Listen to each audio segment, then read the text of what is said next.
with a little bit over 2 months to go for the November date of the US election, the US election seemed to be living up to its normal hype. But for this year, the election seemed to take on a different theme, which is identity politics, with Donald Trump identifying as a convict and Kamala Harris identifying as the first black female president in American history, or some people would say the first woman of color. Some people say the first African-American female president in America's history. How did we get here? Well, Vice President Kamala Harris, her parents are immigrants to the USA. Her mom is from India and her dad is from Jamaica. But what seemed to be causing the confusion or controversy is that she seemed to be leaning in more to her dad's Jamaican ancestry, which qualifies her as the first black female president, the first female woman of color, or as I said, some people would say the first female African American president. And this is causing a lot of controversy online because people are saying that when she was a district attorney, she talked more about her Indian ancestry. And people think that this is a political move. Why now she's leaning more into our Jamaican ancestry. However, I'm going to get to that point later in this video. So the US election there's never a dull moment in the American election over the decades. The US election, to most people living outside of the USA, it's like one of those events where you get your popcorn and you just sit down and it's like a reality show. This year, it's times 2. So I am watching the DNC, the Democratic National Convention, and you know, I am big into politics, so I'm watching to see what is going on at the DNC this year.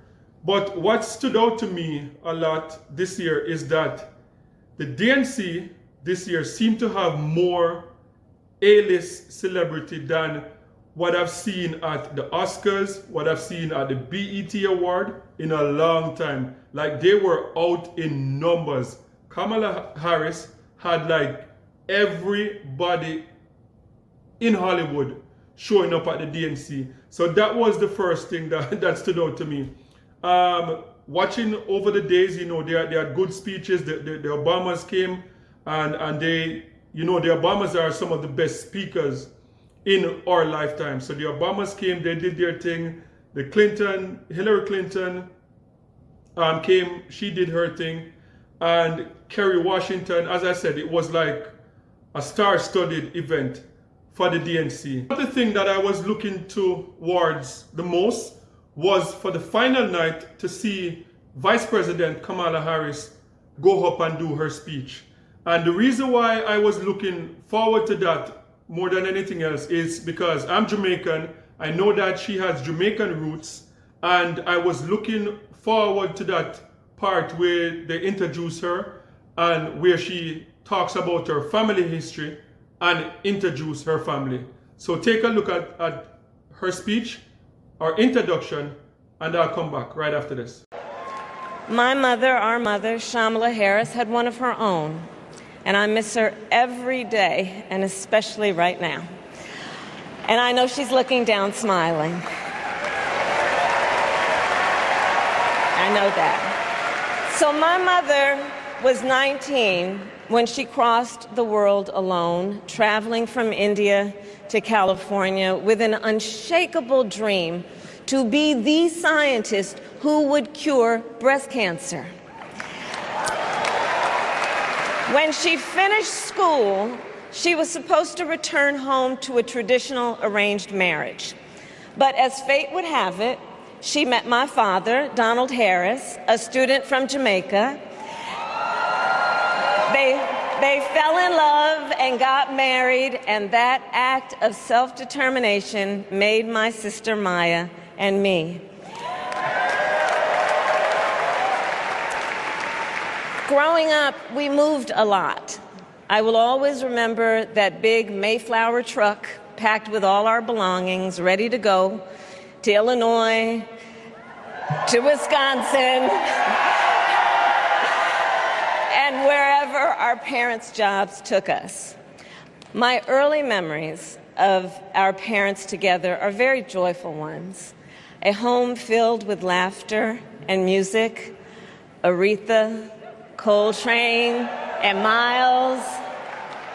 At the park, my mother would say, "Stay close."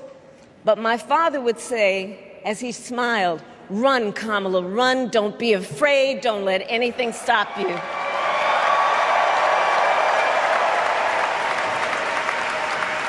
From my earliest years, he taught me to be fearless. But the harmony between my parents did not last. When I was in elementary school, they split up, and it was mostly my mother who raised us. Before she could finally afford to buy a home, she rented a small apartment in the East Bay. In the Bay, you either live in the hills or the flatlands. We lived in the flats. A beautiful working class. So, as you can see, she spoke about her parents being immigrants to the USA. She spoke about the early days of her parents coming to America and their profession.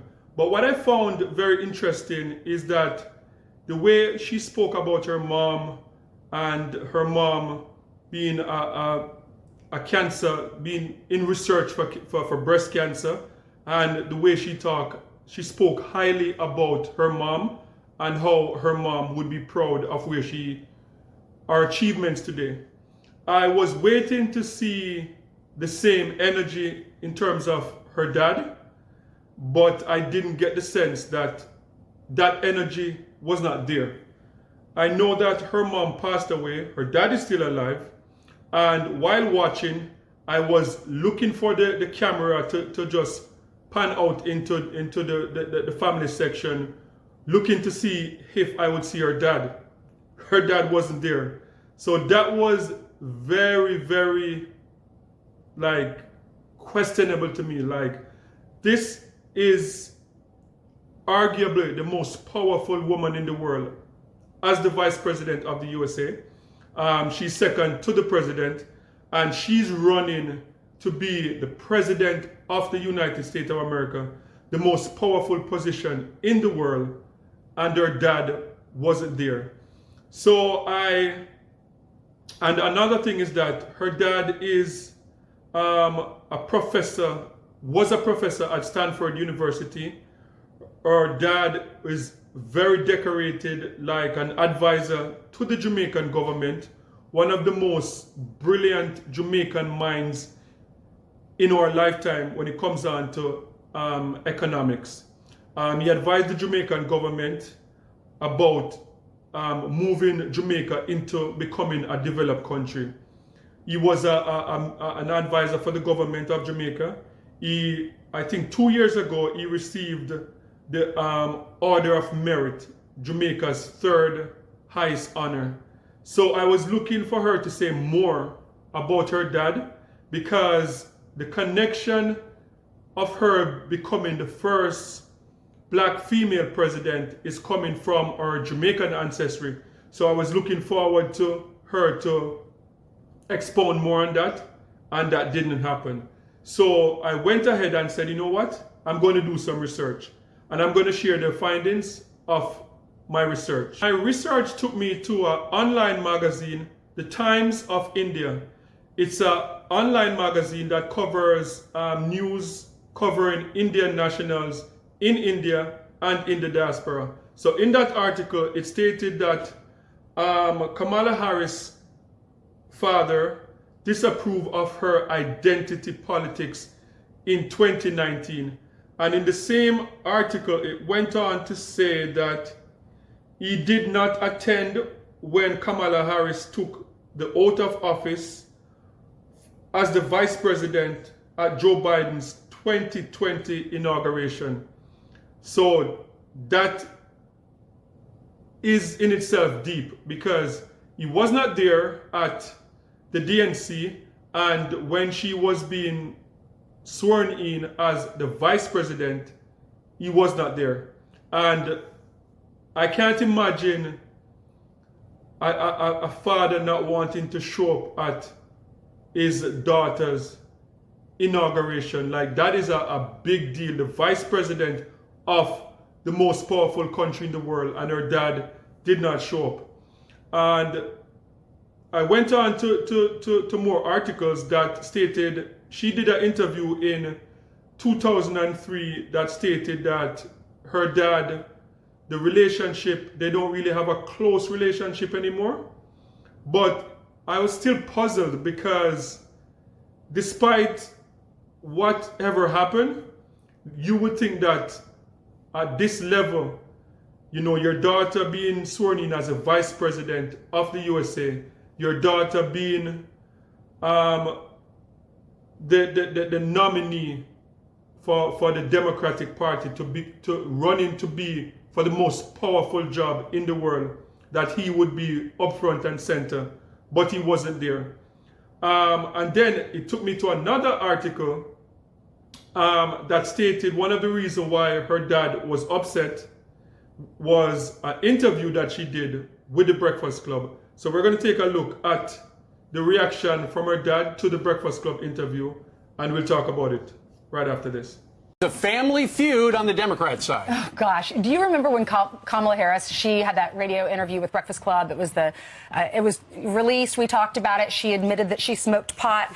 When they asked her if she was pro-legalizing marijuana, she said, "Of course I smoked marijuana. Half my family's from Jamaica. Are you kidding me?" Well, her own father had a problem with that. But listen to what she said on the Breakfast Club.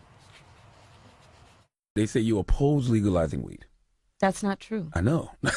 and look, I joke about it, half joking. Half my family's from Jamaica. Are you kidding me? Have you ever smoked?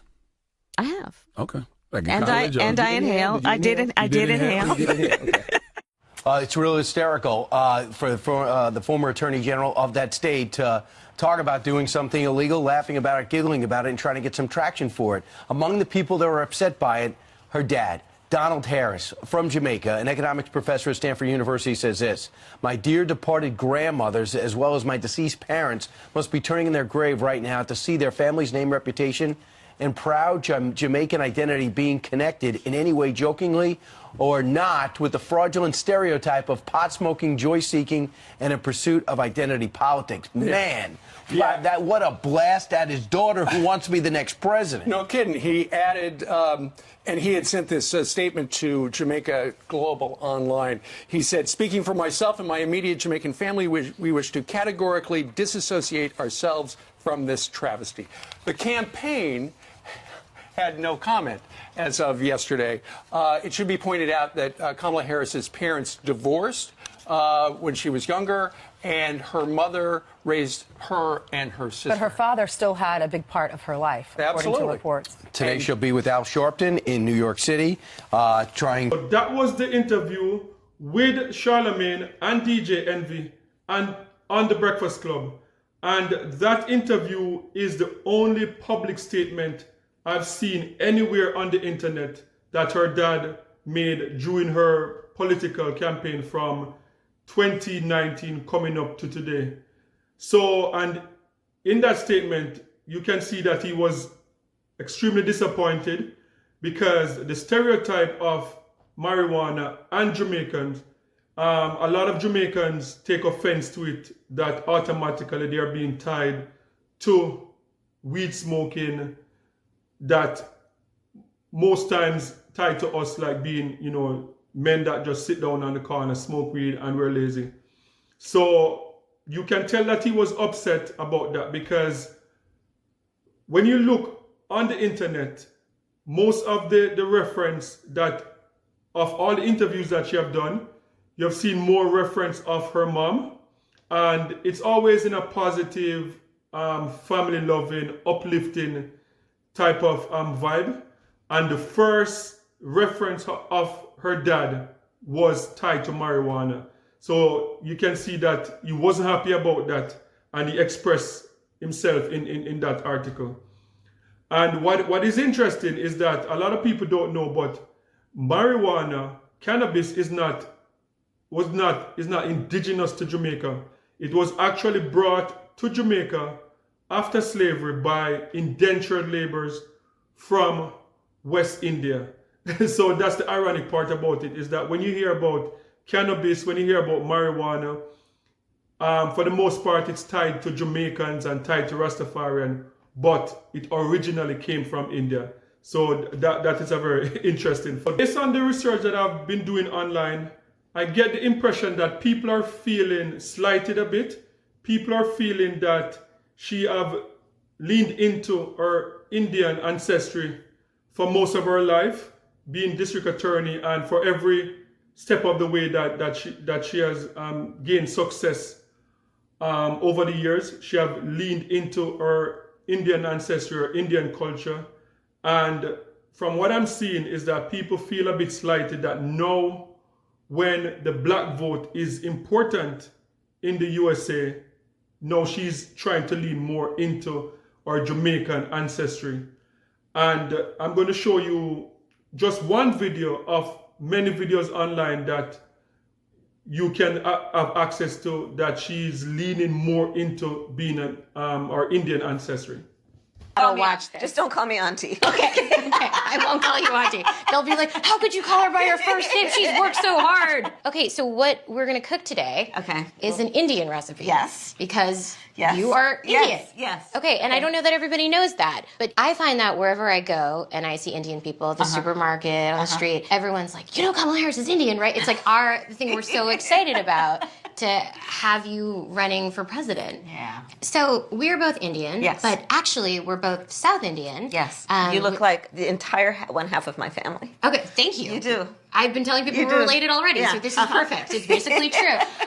And so were you raised eating South Indian food? South Indian food. Lots of rice and yogurt, potato curry, dal, lots of dal, idli. Yes, idli. That's a deep cut. Okay, so what we're cooking today is two things. One of the South Indian staples is dosa. Yeah. So that was just one of the video of her, leaning into her Indian ancestry. And people are saying that in those videos, like, there's never a point where she would correct the person and say, no, I'm mixed.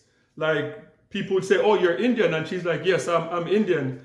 And they're saying that, if her Jamaican roots was so important to her at that time, she would have probably correct anyone that's conducting an interview and say, no, like, I'm mixed race, I'm, Jamaican Indian or Indian Jamaican.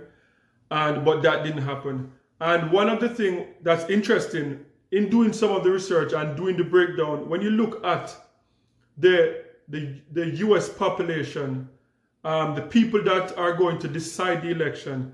So the latest update of the population is that white Americans make up 61% of the population in America. The Hispanic, a little bit over 18%, 18.5%. And for African Americans would make up between 12 and 14%. And then for the Asian, that would include, like, whether it's Indian, Chinese, Korean, only make up 5%.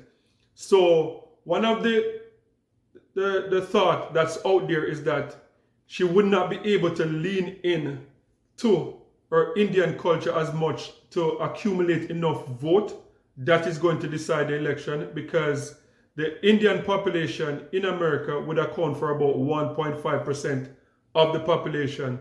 But being using her Jamaican ancestry, most Americans automatically think that once you say Jamaica, you're black. They're not taking into consideration that our dad is not necessarily black. Like, our dad is also mixed.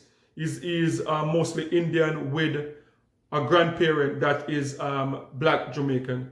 So people are not looking into that. Most of the interviews that I've seen, most of the talk shows that I'm seeing, people are just saying, like, yes, she's Jamaican, boom, she's black, that's it. So that's an interesting part to the way to look at it, that because of the power of the black vote, she's leaning more into her Jamaican ancestry.